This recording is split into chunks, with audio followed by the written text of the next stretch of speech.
वाल्मीकि द्वारा रामायण की रचना भारतीय संस्कृति में अद्भुत रहस्य और श्रद्धा का विषय है। कहा जाता है कि महर्षि वाल्मीकि पहले एक साधारण व्यक्ति थे, जिन्हें जीवन में परिवर्तन की तलाश थी। एक दिन नारद मुनि के मिलन और मार्गदर्शन से वाल्मीकि का हृदय परिवर्तन हुआ और वे साधना और ध्यान के मार्ग पर चल पड़े।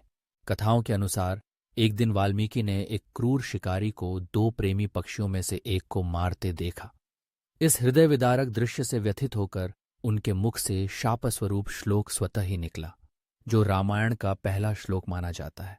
इसी के बाद देवताओं के आशीर्वाद और ब्रह्मा जी की प्रेरणा से वाल्मीकि में काव्य रचना की क्षमता जागृत हुई।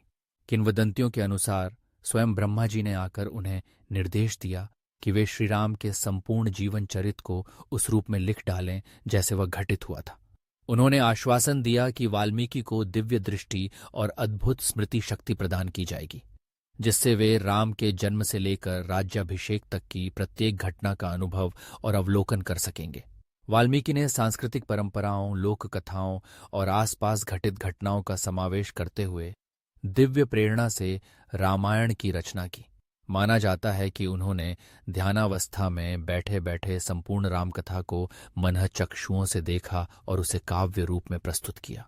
इस प्रकार वाल्मीकि की रामायण केवल किसी एक व्यक्ति की कहानी नहीं है, बल्कि यह देवताओं से प्राप्त प्रेरणा, साधना व समाज के आदर्शों का अनूठा मिलन है।